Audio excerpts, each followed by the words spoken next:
क्या पथिक कुशलता क्या, जिस पथ पर बिखरे शूल न हो। नाविक की धैर्य कुशलता क्या, जब धाराएं प्रतिकूल न हो। हिंदी साहित्य के अमिट हस्ताक्षर जयशंकर प्रसाद की इन लाइनों का सही मतलब समझना है तो आपको हमारे साथ राजस्थान के एक छोटे से गांव में चलना होगा और वहां की कहानी आपको बताएगी कि इरादे अगर अटल हों तो कामयाबी मिलने से कोई रोक नहीं सकता है।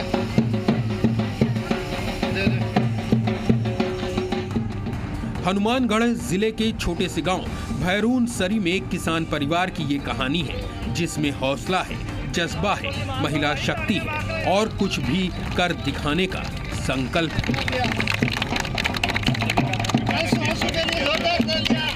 राजस्थान प्रशासनिक सेवा के जारी नतीजों में इस गांव की 3 बेटियों ने अपनी जगह बनाई है और वो तीनों बेटियां सगी बहनें हैं।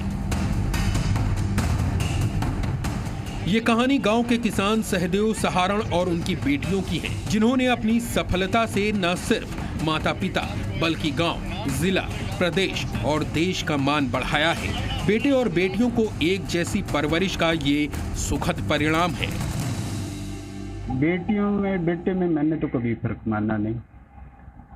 उतनी सुविधा की है कि मैं कोशिश की है बेटी को दूं, उतनी सुविधा बेटे को दूं कि अगर गौरव महसूस कर रहा हूँ।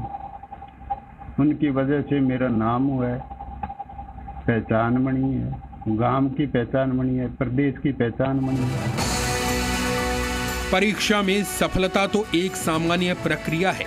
हर साल सैकड़ों की संख्या में लोग सफल होते हैं, लेकिन यहाँ कुछ खास है। खास इसलिए कि इन बेटियों ने अपनी सफलता के लिए आयोग की आखिरी परीक्षा से पहले हर कदम पर परीक्षा दी है। न स्कूल, न कॉलेज और न ही पढ़ाई के लिए बाहर निकलने की सुविधा। राह में रोड़े हर कदम पर थे, लेकिन इन बेटियों को रोक सके ऐसी ताकत उनमें नहीं थी। किन हालातों ने आपको मोटिवेट किया कि आपने घर से भी पढ़ाई करके और आज आप आरएएस सेलेक्ट हो चुकी है? सर, हालात अगर कहे तो हमारे माता पिता का जो प्रेरणा रही है हमें आगे बढ़ने की और आगे प्रशासनिक सेवा में चयनित करने के लिए उन्होंने जो प्रयास किए, तो कहीं न कहीं उनकी प्रेरणा ही मैं कह सकती हूँ कि रोज है। राजस्थान लोक सेवा आयोग की परीक्षा में इस बार तीनों बहनों ने सफलता हासिल की है। अंशु को परीक्षा में 31, ऋतु को 96 और सुमन को 98वीं रैंक हासिल हुई है और अब वो जल्द ही प्रशासनिक सेवा का शुभारंभ करेंगे। लेकिन यहाँ तक पहुँचना इतना आसान नहीं था। मेरे मम्मी पापा पेरेंट्स और उन्होंने बहुत सहयोग दिया। हमेशा से यही था कि आपको प्रशासनिक सेवा में जाना है और मेरी 2 बहनें थी जो ऑलरेडी राजस्थान प्रशासनिक सेवा में चयनित हो चुकी है। उन्होंने हमेशा समय पर हमको प्रोत्साहन दिया, तो इस वजह से ये संभव हो पाया। मेरा आरंभ से मेरा लक्ष्य था कि मैं IAS बनूं और मैंने इसके लिए प्रयास भी किए और मैं मेंस तक पहुंची भी हूँ, पर मेरा IAS में नहीं हो पाया। फिर मैंने RAS का दिया और 2016 में मैंने पहला दिया और ये मेरा दूसरा प्रयास था। सहदेव सहारण की 5 बेटियां हैं।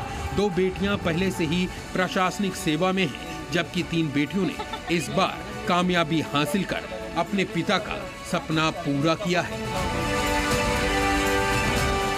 वो भी स्कूल के अभाव में। किसी ने हाई स्कूल तक तो किसी ने इंटरमीडिएट तक ही स्कूल का मुंह देखा, लेकिन इन परेशानियों के बावजूद पढ़ने की ललक कम नहीं हुई। सबने किताबें लेकर पत्राचार के जरिए पढ़ाई जारी रखी और एक एक कर सफलता भी हासिल की। झुंझुनू के सूरजगढ़ में बीडीओ के पद पर तैनात बड़ी बहन रोमा के सामने भी यही हालात। पापा ने हमें कहे कि पहले गांव के स्कूल में भेजा। गांव में तो 8वीं तक का स्कूल था। उसके बाद कहे कि उन्होंने आगे की पढ़ाई के लिए भी हम भेजने की कोशिश करी, पर हमें 2 साल ही कहे कि स्कूल में आगे भेज पाए 9वीं 10वीं तक। उसके बाद भी 5 बहनों को कहे कि रेगुलर पढ़ाई के लिए स्कूल में भेजना उनके लिए संभव नहीं हो पा रहा था। तो उन्होंने हमसे ये पूछा कि अब आपको क्या करना है। भी मैं आपको सिर्फ कह कि किताबें अवेलेबल करवा सकता हूँ, इससे ज़्यादा मेरी कैपेसिटी नहीं है कि मैं 500 को अच्छे स्कूल में पढ़वाऊँ। बेटियों की सफलता के बाद से ही पूरे गांव में जश्न का माहौल है। लोग एक दूसरे को न सिर्फ बधाई दे रहे हैं, बल्कि इन बेटियों से पूरे गांव को सीखने की सलाह भी दे रहे हैं।